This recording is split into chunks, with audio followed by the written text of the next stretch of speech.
this foundation that will continue to build a brighter future for all of us.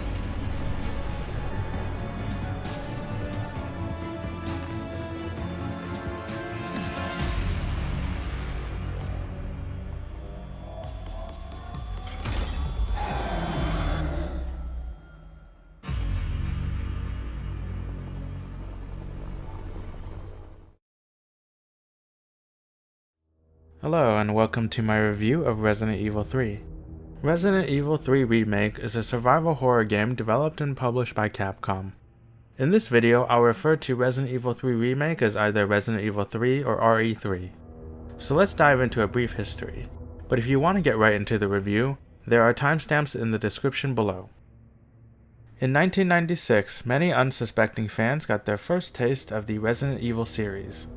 Heavily influenced by an earlier released title called Sweet Home, Resident Evil has become a household name that spans countless video game titles, films, novels, comic books, television series, and more. Following the success of the first title, Resident Evil 2 was released in 1998, and in 1999, Resident Evil 3 Nemesis rounded off the survival horror trilogy. A few years later in 2002, Capcom released a remake of the original 1996 Resident Evil. But with lower than expected sales, the company shifted its focus to creating more action-oriented horror games for the next several years.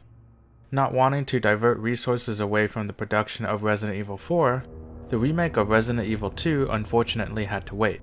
Fast forward to January of 2015, a decade after the release of RE4, the 2002 remake of the 1996 original Resident Evil made its way onto the market once again as a high-definition remaster, this time with the commercial success Capcom was seeking. Later that year in August, it was announced that the remake of Resident Evil 2 had been approved, which would eventually be released in 2019. Although the development did not start at the same time, the decision to greenlight the remake of Resident Evil 3 came shortly after, and the recreation of its 1999 namesake would conclude the Raccoon City saga once again.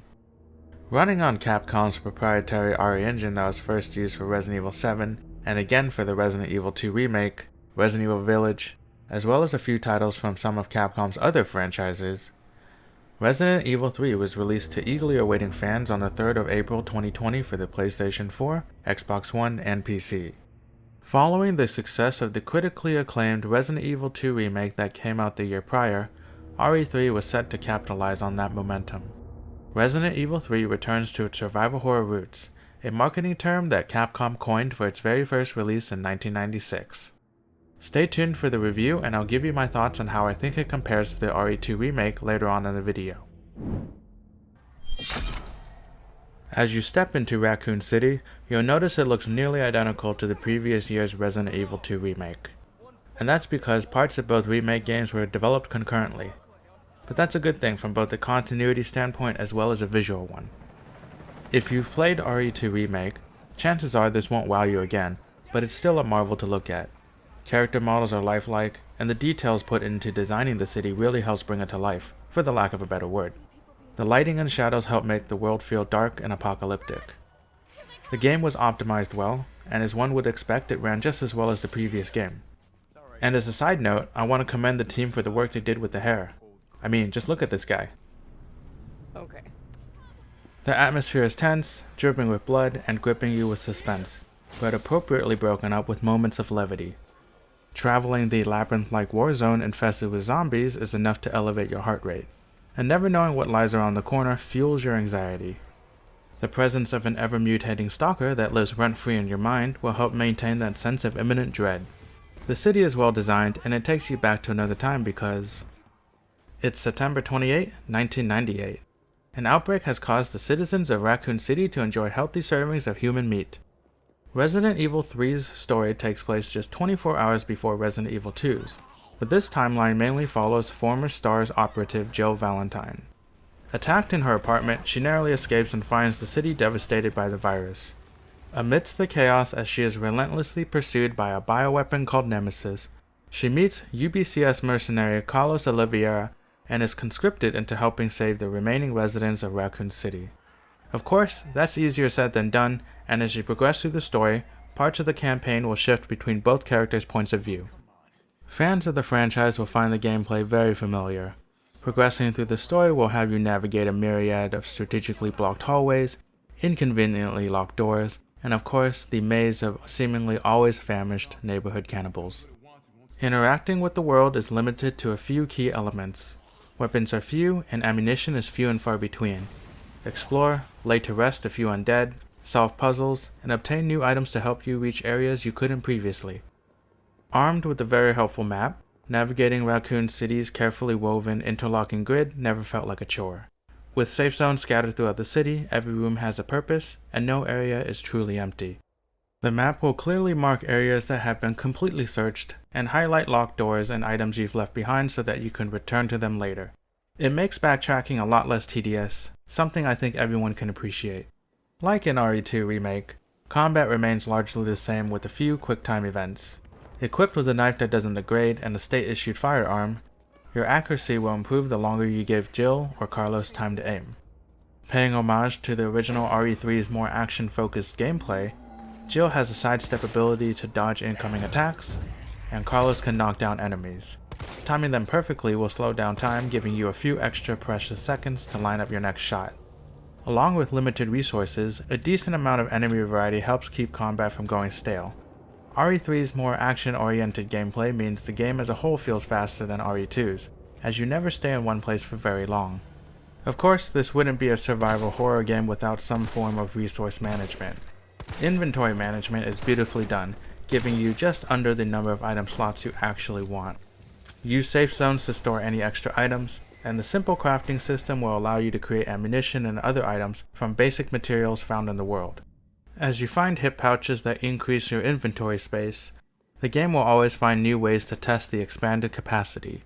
A majority of your gameplay will be in an over-the-shoulder third-person perspective.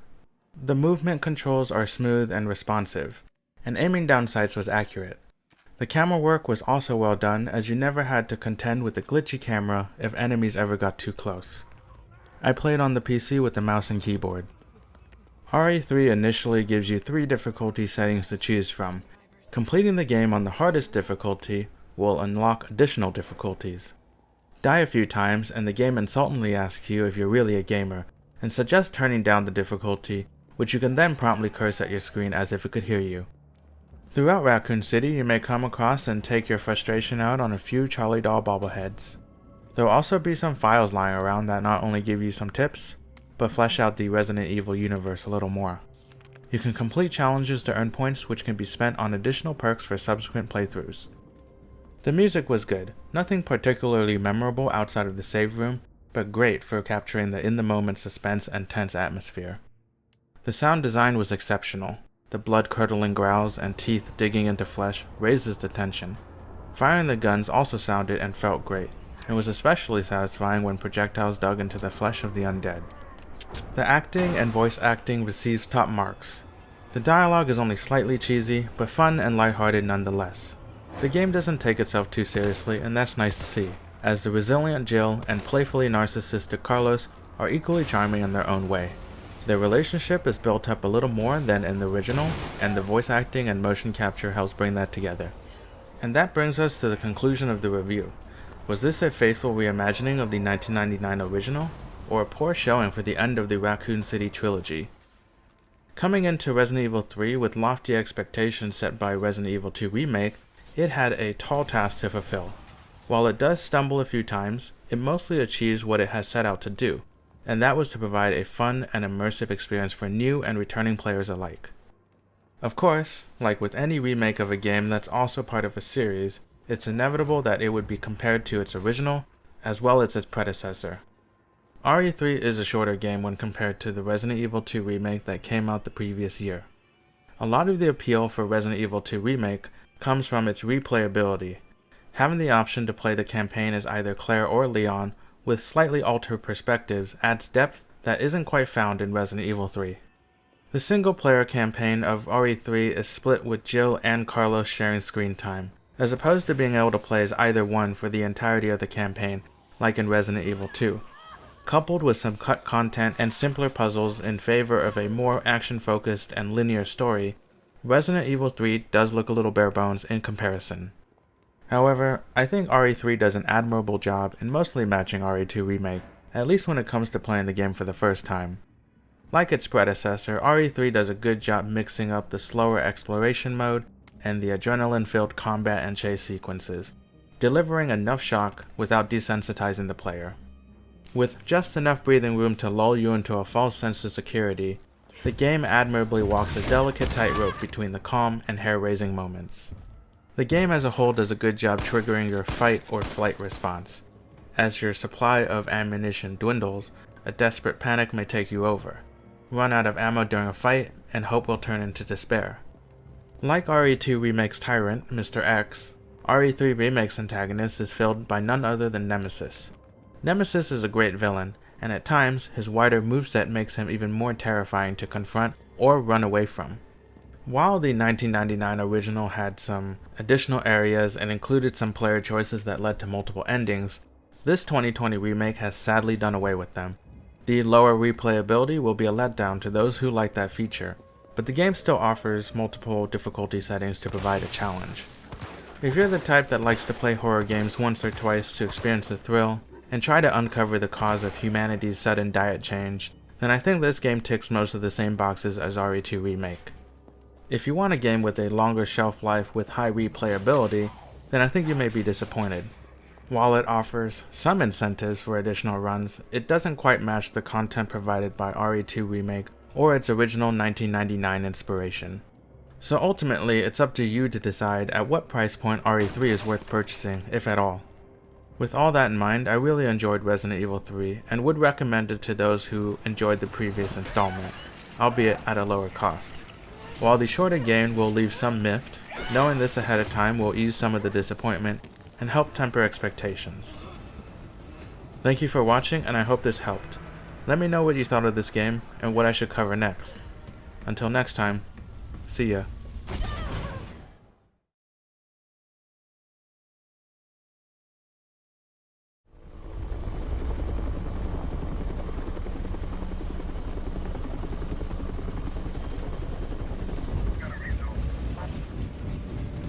Traversal.